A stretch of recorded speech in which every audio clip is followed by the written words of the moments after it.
আসসালামু আলাইকুম, welcome to my another vlog video.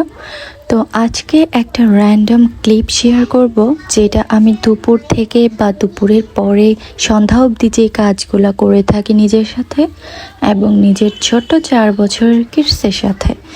So চলেন শুরু করি। সন্ধ্যা আমাদের নিয়ম হচ্ছে যে সন্ধ্যার আগেই বা এর কাছাকাছি টাইমে দরজা জানালাগুলো সব লাগিয়ে দিই, কারণ এটা লাগিয়ে দেওয়াটাই ভালো। সন্ধ্যার সময়টা নাকি ভালো না। তো তারপরে যেটা হচ্ছে যে আমি প্রতিদিনই সন্ধ্যায় চা খাই, তো ওই জন্য পানি বসিয়ে দিয়ে আসলাম। আর এদিকে তাকে একটু পড়াতে বসিয়েছিলাম। তো সে অন্য কিছু না পড়ে সে ড্রয়িং করতে ইচ্ছুক। তো ড্রয়িং বুকস নিয়ে বসছিল, তো ভাবলাম যে আচ্ছা, ও যেটাতে ইন্টারেস্টেড ফিল করছে সেটাই করুক, জোর করে অন্য কিছু দিলে হয়তো মনোযোগ আসবে না। তো যাই হোক, তাকে আমি এইগুলা দিয়ে এর ফাঁকে দিয়ে আমি আরও অনেক কাজ করে ফেলেছিলাম, যেগুলার কোনো ক্লিপ নেই। তো আমরা নারীরা বা মেয়েরা যারা সারাদিন বাসায় থাকি, সারা দিন মনে হয় আমরা কাজের মধ্যেই থাকি। তো তারপর সে আমাকে বলছিল যে কলমটা এইভাবে কেন হচ্ছে না।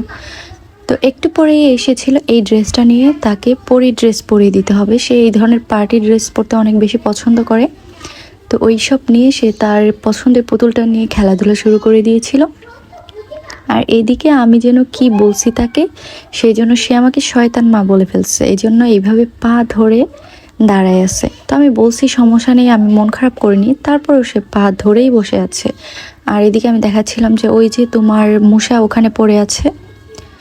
তারপর সে চলে যায়। আর দুপুরবেলা এরকম কিছু রান্না হয়েছিল। আর এদিকে আমার চায়ের পানিও রেডি। আমি এবার চায়ের লিকার দিয়ে দিব। তারপর কিছুক্ষণ লিকার দিয়ে জাল দিয়ে তারপর আমি সেটাকে বানিয়ে খাবো। তো আমি লিকার দিয়ে খুঁজছিলাম যে ভালো বিস্কিট কী আছে ঘরে। আমি ড্রাই কেক অনেক বেশি পছন্দ করি চায়ের সাথে খেতে। আবার ঘিয়ের যে টোস্টগুলো থাকে সেগুলো পছন্দ করি, কিন্তু সাধারণত যে খটখটে টাইপের টোস্ট হয়, শুষ্ক একদম, মানে এই টোস্ট খাওয়ার সঙ্গে সঙ্গে ঝড় তুফান চলে আসে, এই সব জিনিস বিস্কিট আমার একদম পছন্দ না। আবার বেকারি বেস যে একেবারে নরম বিস্কিট থাকে সেটাও আমার চায়ের সাথে খাওয়ার জন্য ভালো লাগে না। সামটাইমস আমার এনার্জি বিস্কিট ভালো লাগে চায়ের সাথে খাওয়ার জন্য, তো মাঝে মাঝে আমি ওইটাও খাই। আর যেহেতু চা আমার অনেক বেশি পছন্দ, তো দিনের বেশ কয়েকবারই খাওয়া হয়ে যায়। যদিও এতবার চা খাওয়া স্বাস্থ্যকর নয়, কিন্তু খেয়ে যদি আপনি হজম করে ফেলতে পারেন আলহামদুলিল্লাহ, কোনো ব্যাপার না। আর অনেকেই বলে যে এখন টের পাচ্ছ না, বয়স বাড়ার সঙ্গে সঙ্গে এগুলার ইফেক্ট আসবে। আরে আমি তাদেরকে বলি যে বয়স বাড়ার সঙ্গে সঙ্গে আরও অনেক কিছুর এফেক্ট আসবে। শুধুমাত্র একটা দিয়ে কেন আপনি যাচাই করছেন? আমাদের বয়স বাড়ার সাথে সাথে কি আমরা এইভাবেই থাকবো এখন যেমন আছি? কখনোই না। আমাদের শরীরে অনেক ধরনের প্রবলেম আসবে।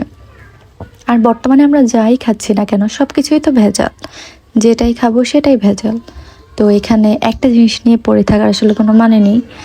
আর হচ্ছে আমি সবসময়ই একটু ইলজিক্যাল, যে র্যান্ডম যে ব্যাপারগুলো থাকে সেগুলোর বাহিরে নিয়ে নিজেকে ঝালাই পালাই করার চেষ্টা করি। ওইভাবে এখনও পর্যন্ত চলছি। তো আশা করি বাকি জীবনটাও সৃষ্টিকর্তা বাঁচিয়ে রাখলে সেভাবেই চলবো। আসলে আমরা এরকম মানুষ যে আমাদের থিঙ্কিং যেভাবে যাবে আপনার লাইফ সেভাবে যাবে। আমি সবসময় এই জিনিসটা বিশ্বাস করি যে আপনি যেইভাবে চাইবেন আপনার লাইফ সেভাবেই যাবে। আপনি যদি ভুলভাল চিন্তা করেন, সারাদিন নেগেটিভ চিন্তা করেন, আপনার লাইফ ঠিক সেভাবেই চলবে, আপনি শান্তি পাবেন না। তো ওই জন্য আর কি, যে আমাদেরকে ভালো থাকার জন্য পজিটিভ ভাবনা ভাবতে হবে এবং সব কিছুই পজিটিভলি হ্যান্ডেল করতে হবে। আপনি যেটা খান, যেটা পড়েন, যেই কথাটা বলেন, সব কিছুই আপনাকে পজিটিভলি ভাবতে হবে এবং পজিটিভলি বলতে হবে। তো এই তো আমার চা হয়ে গেছে, আর আমি একটা বিস্কিট নিয়ে বসে পড়েছিলাম খাওয়ার জন্য। আর বাইরে এত সুন্দর বাতাস হচ্ছিল।